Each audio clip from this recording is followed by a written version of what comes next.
আল্লাহ সুবহানাহু তাআলার নামে এই একত্ববাদ, আল্লাহ সুবহানাহু তাআলার রব হিসেবে এই একত্ববাদ, আল্লাহ সুবহানাহু তাআলার ইলাহ হিসেবে এই একত্ববাদ, আল্লাহ সুবহানাহু তাআলার গুণেও।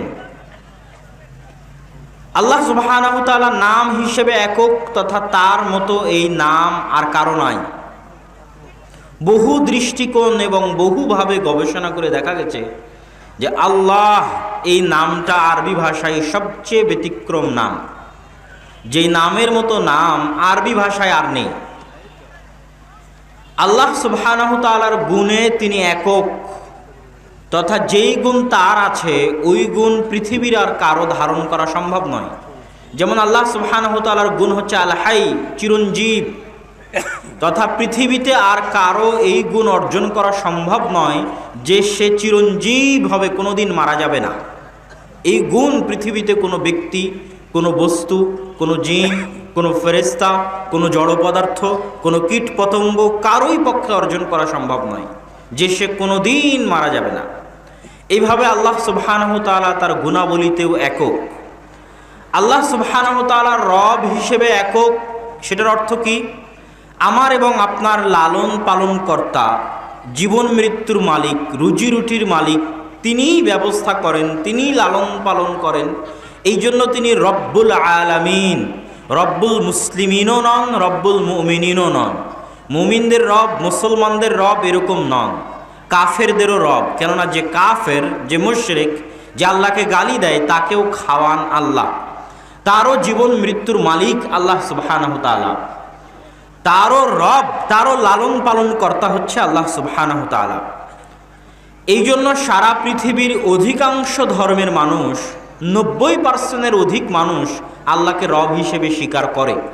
আবু জাহাল, আবুল আহাব আল্লাহকে রব হিসেবে স্বীকার করত। মক্কার কাফের মুশরিকরা আল্লাহ সুবহানাহু তাআলাকে রব হিসেবে স্বীকার করত। সকল নবী রাসূলের যুগে যেই সমস্ত কাফের মুশরিকরা বসবাস করত তারাও আল্লাহকে রব হিসেবে স্বীকার করত, কিন্তু আল্লাহকে ইলাহ হিসেবে স্বীকার করত না। তাহলে মূল দ্বন্দ্ব হচ্ছে আল্লাহকে ইলাহ হিসেবে স্বীকার করা। এই জন্য কালেমা কখনো এটা বানানো হয়নি যে লা রব্বা ইল্লাল্লাহ, আল্লাহ ব্যতীত কোনো রব নেই, বরং কালেমা এটা বানানো হয়েছে যে লা ইলাহা ইল্লাল্লাহ, আল্লাহ ব্যতীত কোনো ইলাহ নেই। ইলাহ মানে কি? ইলাহ মানে হচ্ছে যে তোমাকে সৃষ্টি করেছে তুমি তারই ইবাদত করবা, যে তোমাকে খাওয়ায় পড়ায় তুমি তার কাছেই সাহায্য চাইবা, যে তোমার সকল কিছুর মালিক, তোমার পক্ষ থেকে সম্মান, মর্যাদা এবং ইবাদত পাওয়ার যোগ্য একমাত্র তিনি। সিম্পল এবং সাধারণ এবং সহজ কথা। কিন্তু মানুষ কি করলো? মানুষে করলো যে আল্লাহ সুবহানাহু ওয়া তাআলার রব ঠিক আছে, কিন্তু আল্লাহকে সরাসরি আমরা সন্তুষ্ট করতে পারবো না।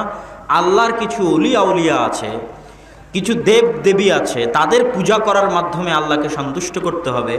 অলি আউলিয়ার কবরে যাওয়ার মাধ্যমে আল্লাহকে সন্তুষ্ট করতে হবে। তাবিজ কবজের মাধ্যমে সাহায্য নিতে হবে। মাদুলি ইত্যাদি শিরকি কার্যক্রম, জাদুকর, তারপরে গণক, তাদের মাধ্যমে সাহায্য নিতে হবে। এই ধ্যান ধারণা যখন মানুষের মনে পোষণ করলো, তখন মানুষের উলুহিয়তের দাবি এবং দাওয়া কেটে গেল। সারমর্ম স্বরূপ কয়েকটা কথা মনে করতে পারি। এক, আল্লাহ সুবহানাহু তাআলা রব হিসেবে একক ও অদ্বিতীয়। আল্লাহ সুবহানাহু তাআলা ইলাহ তথা ইবাদত পাওয়ার যোগ্য হিসেবে একক ও অদ্বিতীয়।